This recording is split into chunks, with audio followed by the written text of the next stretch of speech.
ஸ்ரீகிருஷ்ணாய பரபிரம்மணே நமः. ஸ்ரீமத்பகவத்கீதா தியானஸ்லோகாः. நமோஸ்து தே வியாசவிசாலபுத்தே புல்லாரவிந்தாயத பத்ரநேத்ர ஏன த்வயா பாரததைலபூர்ணः பிரஜ்வாலிதோ ஞானமயப்பிரதீபः பிரபன்னபாரிஜாதாய தோத்ரவேத்ரைகபாணயே ஞானமுத்ராய கிருஷ்ணாய கீதாமிருததுஹே நமः. सर्वोपनिषदो गावो दोक्ता गोपालनन्दनः पार्थो वत्सत्सुधीर्भोक्ता दुक्तं गीतामृतं महत्. वसुदेवसुतं देवं कंसचाणूरमर्दनं देवकी परमानन्दं कृष्णं वन्दे जगद्गुरुम्. அடுத்தது 5வது அத்தியாயம். அதில் 3வது ஸ்லோகம். ज्ञेयः स नित्यसन्न्यासी यो न द्वेष्टि न काङ्क्षति न द्वेष्टि न काङ्क्षति निर्ध्वन्तो हि महाबाहो सुखं बन्धात् प्रमुच्यते. ज्ञेयः स नित्यसन्न्यासी यो न द्वेष्टि न काङ्क्षति நிர்த்வந்தோ ஹி மகாபாஹோ சுகம் பந்தாத் பிரமுஷ்யதே. இந்த ஸ்லோகத்தில் பெருமாள் என்ன சொல்கிறார்?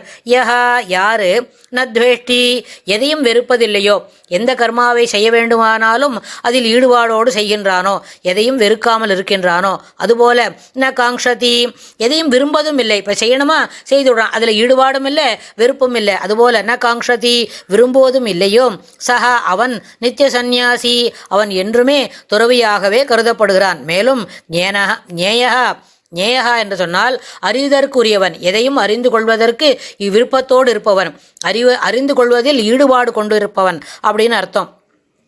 அதற்குரியவன் மகாபாகோ, பெருந்தோள் படைத்தவனே, அர்ஜுனனே, அவனுக்கு நிச்சயமாக நிர்த்வந்தம் என்று சொன்னால் என்ன?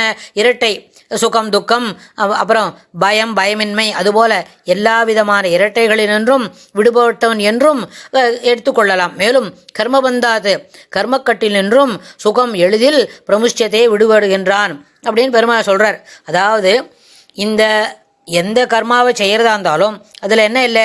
விருப்பம் இல்லை வெறுப்பும் இல்லை, ஈடுபாடும் காட்டுறதில்லை, அதில் நிறைய விதமான ஒரு ஆசைகளையும் வளர்த்து கொள்றதில்லை. ஆனால் செய்யணுமா, இதை வரேன், அதில் முக்கியத்துவமாக அது என்ன வேலையெல்லாம் செய்யணுமோ ஒன்று விடாமல் அதை செய்துட்டு இருக்கான். அடுத்தது இந்த காரணமெல்லாம் இருக்கே, அதாவது நிச்சயமாக இந்த நிர்த்வந்தகான்னு என்ன சொன்னால் என்ன? இரட்டைகள். இரட்டைகள்னு சொன்னால் விருப்பு வெறுப்பு, சுகம் துக்கம், அதுபோல் ரெண்டாக கிடைக்கிறத எல்லாத்துலேருந்தும், அது இல்லாமல் அதற்கு அடிப்படையாக இருக்கக்கூடிய என்னது? இந்த இரட்டைகளில் இருக்கிறதுனால தான் கர்மத்துக்கு நம்ம ஒரு பந்தம் கிடைக்கிறது. இது ஓணும்னு ஆசைப்பட்டதா அதுக்கு உண்டான சாமானை நம்ம தேடி பிடிக்க முடியும். அந்த சாமானை தேடி பிடிக்கணும்னு சொன்னால் அதற்காக ஒரு முயற்சி செய்யணும். அது கடையில் கிடைக்குமா, வீட்டிலே இருக்குமா, யாரான கொடுப்பாளா, எப்படி வாங்கிக்கிறது, என்னவான எப்படி கிடைக்கும், உழைக்கணுமா, அதுக்கு மேலே அதுக்கு ஒரு முயற்சி நம்ம செய்துட்டே வரும். அதுபோல் இந்த எதுக்கு எப்படி ந காங்ஷதி ந துவேஷ்டி, அதாவது வெறுக்கவும் இல்லை, அதில் ரொம்ப விருப்பமும் காட்டலேன்னு சொன்னால் ந பந்தாத்து, அவனுக்கு அதில் என்ன கிடைக்கும்?